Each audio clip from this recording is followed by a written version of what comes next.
Puji Tuhan, Bapak, Ibu, Saudara-saudari, dimanapun Anda sekalian berada, kembali kita bertemu di dalam seri Mari Membaca Alkitab.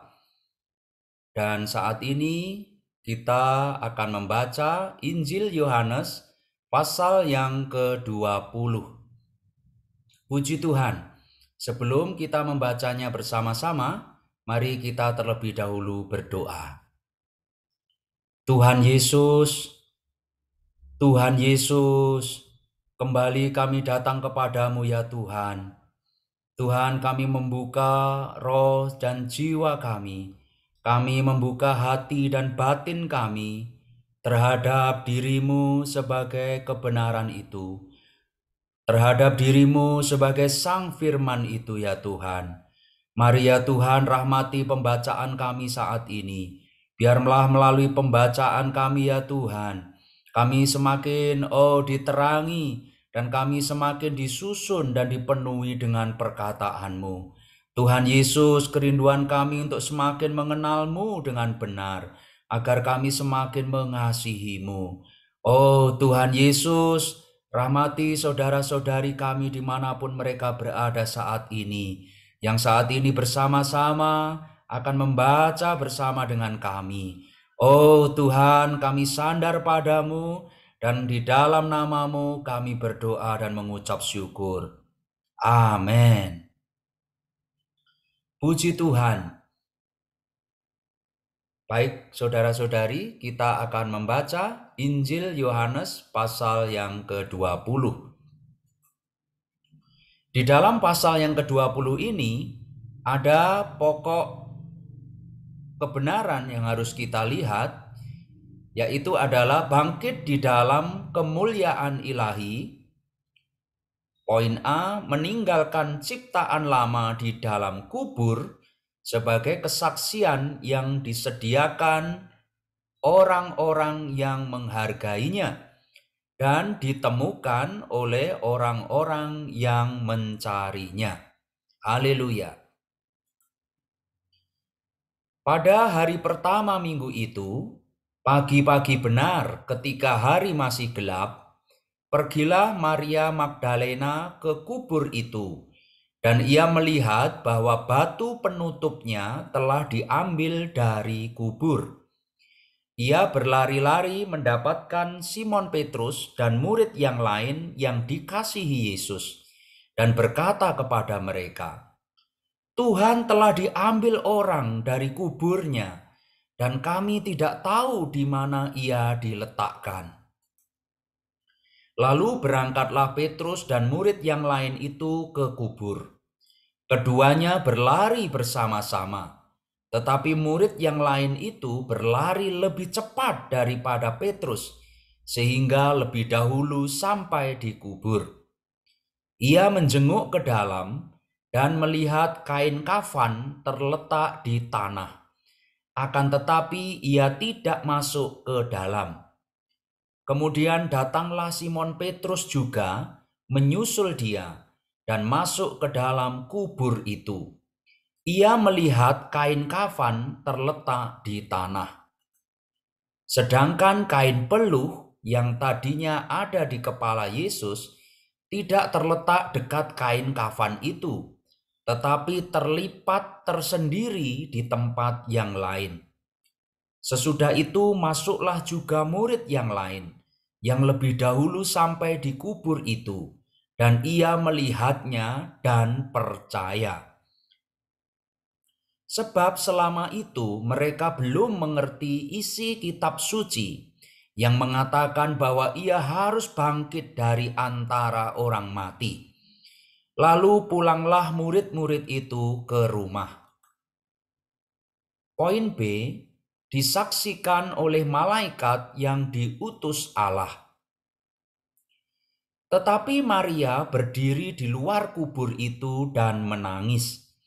Sambil menangis ia menjenguk ke dalam kubur itu. Dan tampaklah olehnya dua orang malaikat berpakaian putih, yang seorang duduk di sebelah kepala dan yang lain di sebelah kaki di tempat mayat Yesus terbaring sebelumnya.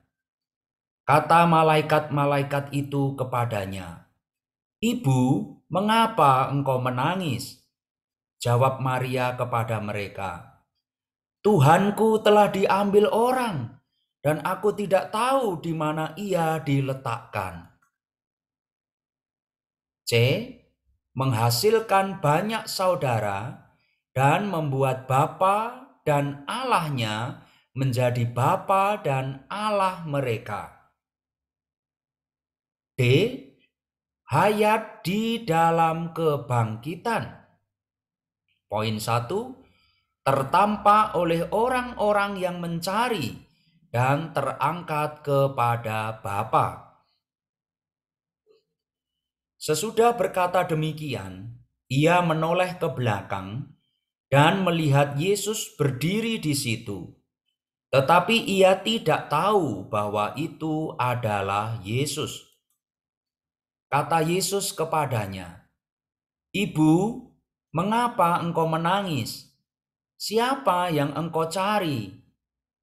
Maria menyangka orang itu penjaga taman, lalu berkata kepadanya, "Tuan, jikalau Tuan yang mengambil dia, katakanlah kepadaku, di mana Tuan meletakkan dia, supaya aku dapat mengambilnya." Kata Yesus kepadanya, "Maria." Maria berpaling dan berkata kepadanya dalam bahasa Ibrani, "Rabuni," artinya guru. Kata Yesus kepadanya, "Janganlah engkau memegang aku terus, sebab aku belum naik kepada Bapa. Tetapi pergilah kepada saudara-saudaraku dan katakanlah kepada mereka bahwa sekarang aku akan pergi kepada Bapakku dan Bapamu, kepada Allahku dan Allahmu." Maria Magdalena pergi dan berkata kepada murid-murid, "Aku telah melihat Tuhan," dan juga bahwa Dia yang mengatakan hal-hal itu kepadanya. 2. Datang sebagai roh, dihembuskan ke dalam kaum beriman. Ketika hari sudah malam, pada hari pertama minggu itu, berkumpullah murid-murid Yesus di suatu tempat dengan pintu-pintu yang terkunci karena mereka takut kepada para penguasa Yahudi. Pada waktu itu datanglah Yesus dan berdiri di tengah-tengah mereka dan berkata, "Damai sejahtera bagi kamu." Sesudah berkata demikian, ia menunjukkan tangannya dan lambungnya kepada mereka. Murid-murid itu bersukacita ketika mereka melihat Tuhan. Lalu kata Yesus sekali lagi, "Damai sejahtera bagi kamu. Sama seperti Bapa mengutus aku, demikian juga sekarang aku mengutus kamu." Sesudah berkata demikian, ia mengembusi mereka dan berkata, "Terimalah Roh Kudus. Jikalau kamu mengampuni dosa orang, dosanya diampuni. Dan jikalau kamu menyatakan dosa orang tetap ada, dosanya tetap ada." Tetapi Thomas, salah seorang dari ke-12 murid itu, yang disebut Didimus, tidak ada bersama-sama mereka ketika Yesus datang ke situ. Jadi, kata murid-murid yang lain itu kepadanya, "Kami telah melihat Tuhan."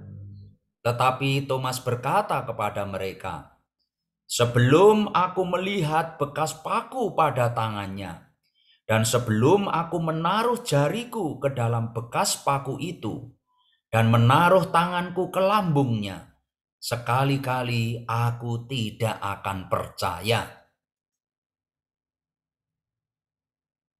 Romawi 3, bersidang bersama kaum beriman. 8 hari kemudian, murid-murid Yesus berada kembali dalam rumah itu. dan Thomas bersama-sama dengan mereka. Sementara pintu-pintu terkunci, Yesus datang dan ia berdiri di tengah-tengah mereka dan berkata, "Damai sejahtera bagi kamu." Kemudian ia berkata kepada Thomas, "Taruhlah jarimu di sini dan lihatlah tanganku.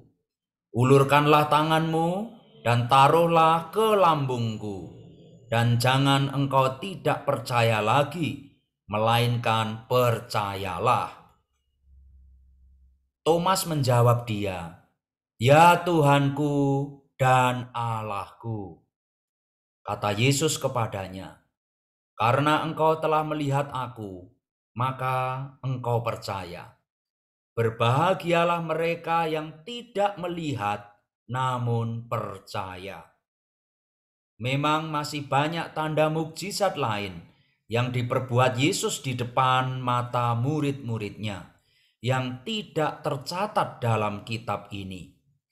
Tetapi hal-hal ini telah dicatat supaya kamu percaya bahwa Yesuslah Mesias, Anak Allah, dan supaya karena percaya kamu memperoleh hidup dalam namanya.